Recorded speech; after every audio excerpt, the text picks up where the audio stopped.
Dear students, आज के इस लेक्चर में हम डिस्कस करेंगे इफ्यूजन और ग्राम्स लॉ ऑफ इफ्यूजन। हम देखेंगे पहले इफ्यूजन क्या होता है और उसके बाद में ग्राम्स लॉ इसके ऊपर एप्लीकेबल कैसे, यानी ग्राम्स लॉ ऑफ इफ्यूजन क्या है वो देखेंगे हम। देखो, सबसे पहले मैं आपको बताऊं कि इफ्यूजन जो रहता है, इफ्यूजन का मतलब रहता है flow of gas from high pressure to low pressure through an orifice, या diffusion of gas through an orifice. For example, मेरे पास में एक कंटेनर है, उस कंटेनर में यहाँ पे गैस है एट हाई प्रेशर। सपोज मैं बताऊंगा ये 5 एटमॉस्फेयर पे, और ये बाहर एटमॉस्फेयर है जिसका प्रेशर, एटमॉस्फेयर का प्रेशर 1 एटमॉस्फेयर लेते हैं हम जनरली। ठीक, अगर मैं इसमें एक सुराख कर दूं, होल कर दूं, तो ये गैस जो ये इसके थ्रू बाहर आ जाएगी। ठीक, इट इज़ कॉल्ड इफ्यूजन। इसे हम कहते हैं इफ्यूजन। ठीक है, यानी diffusion of gas through a small hole from a region of high pressure to low pressure. यानी मैं बोलूँगा हाई प्रेशर से लो प्रेशर पे जा रहा है गैस, इसको मैं कहूँगा इफ्यूजन। ठीक है, अब सपोज हमारे पास में एक कंटेनर है, उसमें 2 गैसेस हैं at very high pressure. Suppose 5 atmosphere पे लेंगे हम, और इसमें मैंने इस बार जो गैसेस रखी है वो एक नहीं बल्कि 2 गैसेस हैं, गैस 1 और गैस 2। याद रखना, गैस 1 और गैस 2, या gas A and gas B. It's a mixture of gases. ठीक, अब इसके थ्रू भी ये गैसेस पास होंगी, ये फ्लो होंगी from high pressure to low pressure. इसको मैं बोलूंगा ये इफ्यूजन है। अब ग्राम्स लॉ इस इफ्यूजन के बारे में क्या कहता है? ग्राम्स लॉ कहता है कि अगर हम यहाँ पे टेम्परेचर कांस्टेंट रखेंगे, कांस्टेंट टेम्परेचर, इसका वॉल्यूम कांस्टेंट है, वॉल्यूम जो है वो कांस्टेंट है भी, है ना। इस कंटेनर का वॉल्यूम कांस्टेंट है, वो चेंज नहीं हो रहा, वॉल्यूम का कंटेनर मैं बोल रहा हूँ। ठीक, तो कांस्टेंट टेम्परेचर पे अगर हम इन गैसेस को अलो करेंगे यहाँ से पास होना, तो यहाँ पे जो रेट ऑफ इफ्यूजन है, रेट ऑफ इफ्यूजन याद रखना, रेट ऑफ इफ्यूजन, रेट जो होगी, रेट ऑफ इफ्यूजन मैं EF लिखूंगा, that will be directly proportional to partial pressure, partial pressure of gas, partial pressure of gas. याद रखना, इन दोनों गैसेस में जिस गैस का पार्शियल प्रेशर ज़्यादा होगा, यानी जो गैस ज़्यादा होगी वो ज़्यादा फास्ट बाहर जाएगा, जिसका पार्शियल प्रेशर ज़्यादा होगा। और it is inversely proportional to molar mass में बोल सकता हूँ, या डेंसिटी बोल सकता हूँ मैं। ठीक है, मैं डेंसिटी लिखूंगा यहाँ पे, या inversely proportional to molar mass. ये याद रखना, inversely proportional to molar mass. ठीक, अगर मैं ऐसा लिखता हूँ गैस 1 के लिए, सपोज गैस 1 है या A है, गैस A, तो मैं इसका लिखूंगा rate A, it is directly proportional to partial pressure of A but inversely proportional to density of gas A and inversely proportional to molar mass. Sorry, यहाँ पे लिखने में गलती हो रही है, inversely proportional to molar mass of gas A। बात मेरी समझ में आ रही है? शाबाश। अब मेरे पास में 2 गैसेस हैं, अगर मैं दोनों का कंपैरिजन करूंगा, दोनों का कंपैरिजन करूंगा, तो मैं ये लिख सकता हूं फिर rate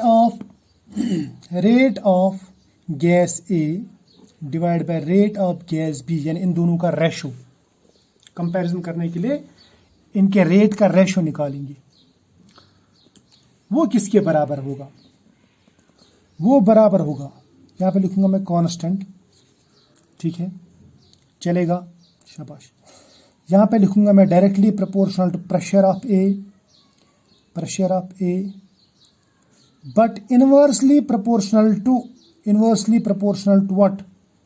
inversely proportional to mass of A, mass of A। ठीक है, यहाँ तक, शाबाश। फिर लिखूंगा मैं यहाँ पे रेट ऑफ गैस B। ठीक, वो भी बराबर होगा कांस्टेंट, ठीक, और pressure of gas B directly proportional to pressure of gas B, partial pressure, but inversely proportional to molar mass of B. ये लिख दिया मैंने। कांस्टेंट को हटा दो, ये बन जाएगा बराबर PA by PB under root MB divide by MA। MA और MB क्या है? Molar mass of gas A and B। यही है ना? शाबाश। तो ये बन जाता मुझे, यानी मैं ऐसा लिख सकता हूँ rate A divide by rate B, rate of gas यानी rate of effusion of gas A by rate of effusion of gas B is equal to pressure of gas A divide by pressure of gas B under root of molar mass of gas B divide by molar mass of gas A। ये हमारे पास में बन जाता है Graham's law of effusion. यानी यहाँ पे pressure को है, मैं प्रेशर मीन्स पार्शियल प्रेशर यहाँ पे ले रहा हूँ। पार्शियल प्रेशर को कंसिडर करना जरूरी है, पार्शियल प्रेशर को कंसिडर करना जरूरी है। फॉर एग्जाम्पल मैं लेता हूं दो गैसेस। हमारे पास में एक गैस है नाइट्रोजन गैस और है ऑक्सीजन गैस O2 गैस।